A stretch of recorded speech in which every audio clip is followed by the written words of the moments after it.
न स्वर्ग है, न नरक है, न मोक्ष है, न पुनर्जन्म है। जो कुछ भी है वो इसी जीवन में है और सत्य का मार्ग है, उस पे चलोगे तो आपको अपने कर्मों का फल इसी जीवन में मिल जाएगा।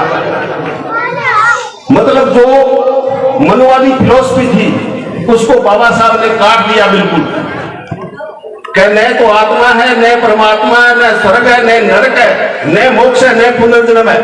एक सत्य का मार्ग है, उस पर अगर चलोगे तो आपको अपने कर्मों का फल इसी जीवन में मिल जाएगा, बाद में कुछ भी नहीं है। ये बात बाबा साहब ने कही, तथागत बुद्ध ने कही।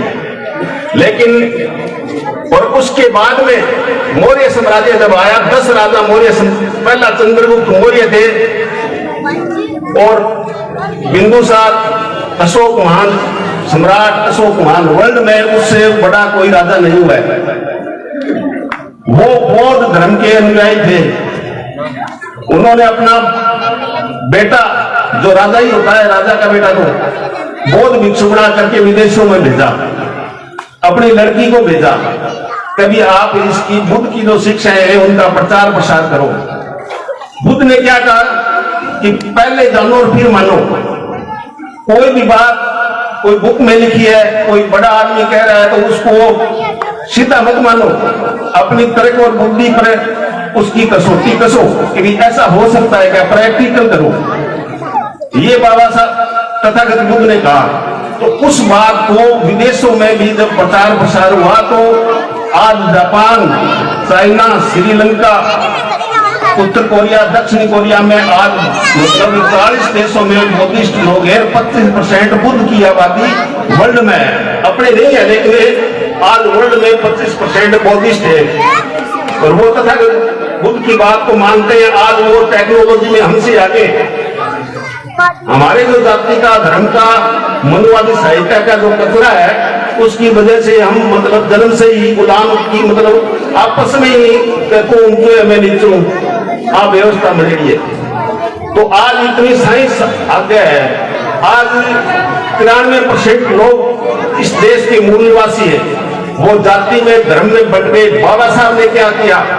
बाबा साहब ने SC, ST, OBC 3 कैटेगरी बना के सारी जातियों को जोड़ दिया कि आपकी जनगणना होनी चाहिए, आपको आबादी के अनुपात में अधिकार मिलना चाहिए।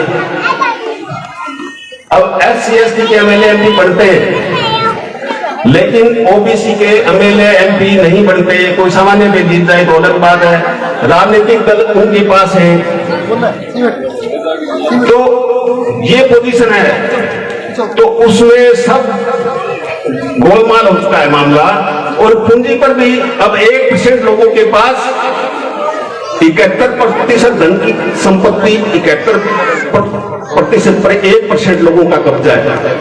उन्हीं का ही न्यायपालिका पर है, उनका ही जो ये जितने डेरे और चलते हैं उन पे ही उनका कब्जा है। तो वो जनता को जैसे है वैसे ही उसी में मतलब स्वर्ग में, नरक में, पुनर्जन्म में, मोक्ष में वो जाके उनको मतलब गुलाम रखने की पैसे वाले लोगों की, मीडिया उनका है, अखबार उनका है, टेलीविजन उनका है, सब उनका है। तो गुलाम बना रखने की स्थिति है और आज हम मानसिक रूप से देश गुलाम है। 93% मूल आवासी मूल निवासी है इस देश के, फिर भी उनको ज्ञान नहीं है। आज तो साइंस है, इतना सोशल मीडिया है, लेकिन वो पूंछ में नहीं है, न तो कोई सच बात बोलना चाहता है, न हमें कोई बात का ध्यान है। ये स्थिति है। नहीं तो अगर सही जानकारी, जब भी तो बाबा साहब ने कहा शिक्षित करो, संगठित करो, संघर्ष करो।